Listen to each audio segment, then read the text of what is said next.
Hey, everyone! This guide will make things super easy and quick for our amazing magist Jinhsi. In this video, I'll simplify her kit, show you the best teams, weapons, and echoes for her. If you're still wondering whether to pull for her, one of her passives lets her completely skip the concerto intro and outro mechanic. Plus, if you pull a certain redhead, you'll be delighted to see how well they synergize. You won't want to miss that. Jinhsi is a fabulous 5-star broad blade user and our first dedicated Spectrum main DPS in the game. Her playstyle is a bit like Encore, switching between combat states to perform combos. Her basic attack pattern starts with a 4-hit string, and her heavy attack consumes stamina for a charge attack. She also has a plunge attack, all dealing spectral damage. Her forte circuit is an incandescent bar with a 50 stack limit. She gains a stack whenever a nearby character or a team member deals damage, but only once every 3 seconds per element. When Jinhsi uses her 4th basic attack or intro skill, her resonance skill lets her enter an enhanced state called Incarnation. In this state, she can float in midair and dodge infinitely. Her resonance skill cooldown resets, and all her attacks become enhanced, scaling with resonance skill damage. After 4 basic attacks, she enters another enhanced state called Ordination Glow. This state resets her resonance skill cooldown again. When she uses her resonance skill in this final enhanced state, it consumes all incandescent stacks to deal damage based on the number of stacks. Each stack of incandescence has an additional damage multiplier of 44.54% per stack. So, imagine how much damage her last resonance skill cast will do at max stacks. Her resonance liberation summons Gyarados to deal hyper beam damage in an area in front of her, with higher multipliers than Havoc Rover's resonance liberation. Her intro skill damages the targeted enemy, and her outro skill reduces her teammates' incandescent stack cooldown to just 1 second per element instead of 3, lasting for 20 seconds. What makes her incredible is her ability to bypass filling up her concerto gauge, giving her a free outro skill after casting her final enhanced skill. This can be done every 25 seconds, allowing her to be super versatile as a burst DPS due to how often she can cast her outro skill. Now, let's simplify her kit and discuss how to use her in burst rotations. She has 2 main rotations. The first one uses her Echo skill, then skill 1, followed by a basic attack 4 times, then skill 2, bringing her into Incarnation state. Then, use skill 3, followed by basic attack 4 times, bringing her into Ordination Glow state.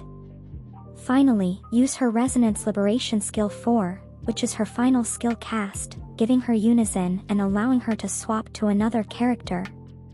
The second rotation is faster, using the intro skill to skip the basic attack 4 pattern, and just uses skill 2 to enter Incarnation state immediately.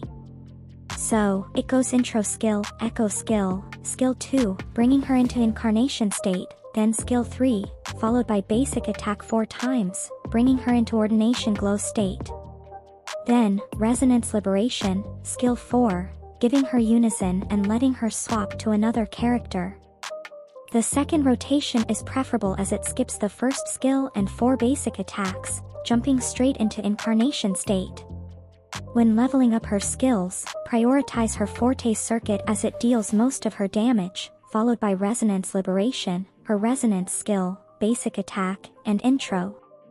After leveling up her inherent skills and attribute bonuses, build her with a 5-piece 433-11-1 Celestial Light set. Wait and farm for her new 4-cost signature Echo J, which is much better than Morning XJ performs spectral damage over time, scaling with resonance skill damage, making it perfect for Jinhsi.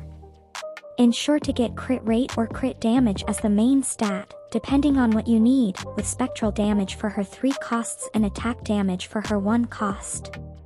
For substats, aim for 30% energy regen, a 1-to-2 crit rate to crit damage ratio, and resident skill and resonance liberation damage bonuses. Jinhsi's best weapon is her new signature weapon, Aegis of Harvest. The next best is John's Verdant Summer, which is only 13.2% worse, followed by the lustrous Razor 5-star standard weapon at 18.1% worse, and lastly, the Helios Cleaver. An alternative is the Battle Pass Broad Blade for its crit rate main stat. For her team comp, her incandescent stacks can be built by both herself and her teammates. If paired with teammates that deal coordinated off-field attacks, she gains 2 incandescent stacks instead of 1 when dealing damage. Lin is the best sub-DPS for Jinhsi when building stacks against multiple enemies, as her AoE coordinated attacks match the cooldown of stacking incandescents. Her Concerto energy recharge is super fast for a quick swap team. Mori is the best sub-DPS for single-target situations like hologram bosses. Mori's on-field rotation is quick, using intro skill, basic attack, and enhanced skill. Mori is recommended if you have S4, as it reduces the downtime of his coordinated attacks. For a free-to-play option, use Yuan Wu. His role is to swap in, place his electric pillar with his resonance skill, and swap out. This rotation stacks incandescent in the background but lacks filling the Concerto gauge quickly due to short on-field time. To offset this, equip him with the Rejuvenating Glow set and a Cruise WI1 cost Echo to heal and trigger the healing set's bonus. For healers, both Vina and Ba provide coordinated attacks through their resonance liberations, ideal for buffing Jinhsi's overall damage. With Jinhsi's high damage multiplier on her resonance liberation, Junction's 38% resonance damage deepen boosts her ult's damage to absurd limits while also granting shields for sustain. Lastly, pair her with Chai since 80% of Jinhsi's kit revolves around resident skill damage. Chai's 38% skill damage deepen complements her kit perfectly. And finally, for the whales, her sequences on the screen show her S3 and S6 giving an extra 20% damage, while her S4 adds more supportive capabilities. Overall, she's a fantastic resonator and will remain the top spectral unit for a while, with Spectra Rover being her only contender.